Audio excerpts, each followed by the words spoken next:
Israeli whistleblowers are now talking with CNN and other news outlets about what is happening to Palestinian prisoners who are being held in a shadowy detention center. So you can see in this shot, I believe it's the Sde Helman, I believe. I'm probably butchering that, but I apologize.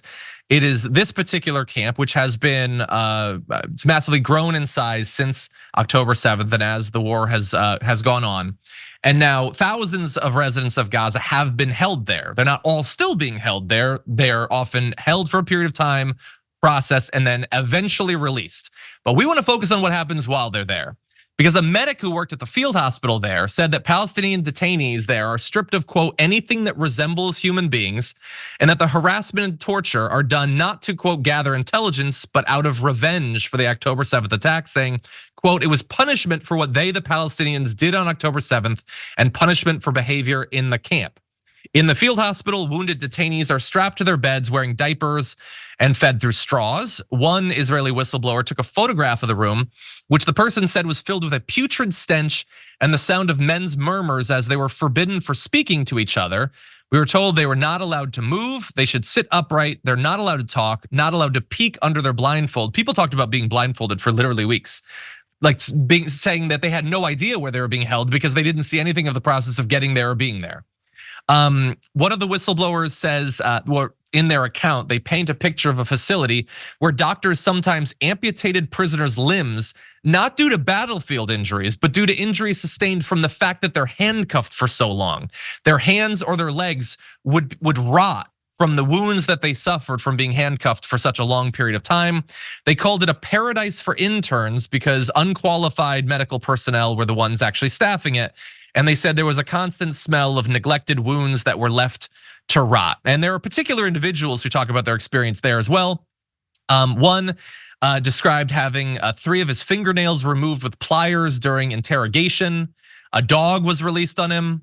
He was handcuffed and bound in stress positions for long periods, 3 times over 3 days of interrogation, then placed in a cell for 70 days, experiencing extreme starvation and extreme fatigue. One other individual, identified only as Al-Ran, was formerly the head of the Indonesian hospital surgical division in Gaza, was held in military detention for 44 days and said, our days were filled with prayer, tears, and supplication.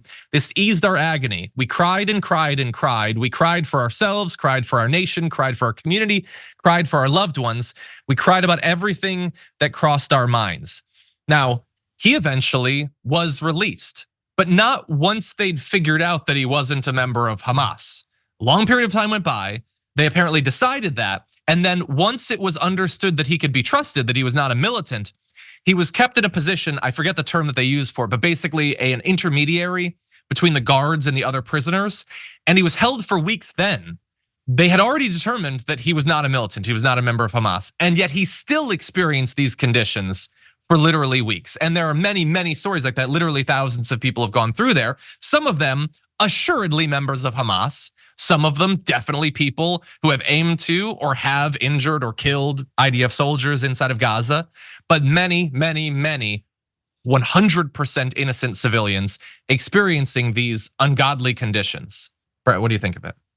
I'm not gonna tell anyone how to handle their political prisoners. I'll let the Geneva Convention do that. I feel, like there's rules for all this stuff. Everyone looked around and was like, all right, don't get me wrong. There's tons of horrible crap you can do to people to get the answers you want. But there's a line that pretty much everybody draws. And if that is crossed, you need to be punished for that. Whether it's America, Israel, Iran, anyone. That should be as clear as day. And every time someone gets in a conversation that veers into something that's not that, get it back to the bro, you just can't do that because of the Geneva Convention, because of torture. And then also add on to that all the studies that prove to you that it doesn't work. Yes. That kind of torture stuff just doesn't work. There are tons and tons of better ways to get intelligence. And apparently they were, also Israel is like the hub for this kind of technology, just from a makeup for surveillance and spy technology, just from an information technology, just from a economic makeup perspective. So you're already really set up to succeed in the fact-finding mission without pulling people's fingernails off. Which is like the stereotypical thing that you think of when you think of torture, is fingernails being pulled off.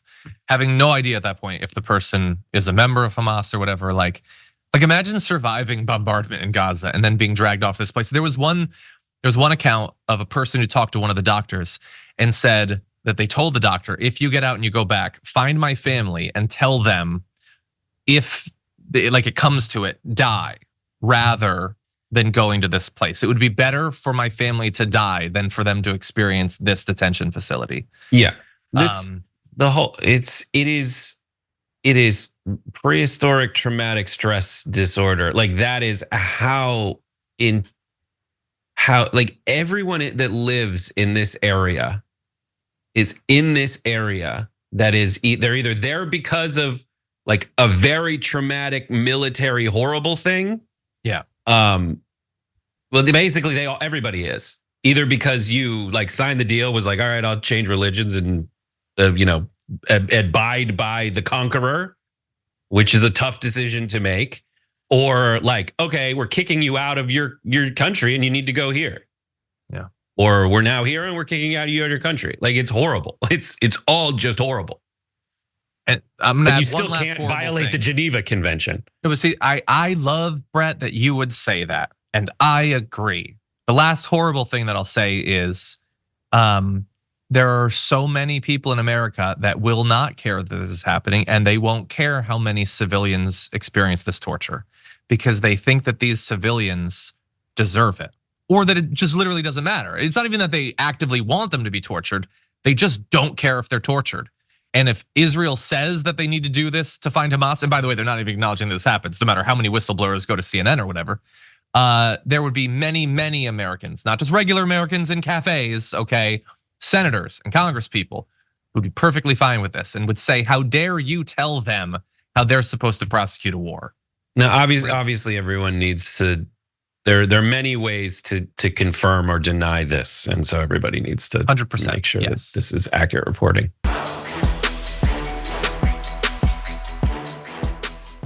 Members make a difference here at TYT. You help make the show happen, and we see you in the chat with your loyalty badge. Click the join button to become a member today.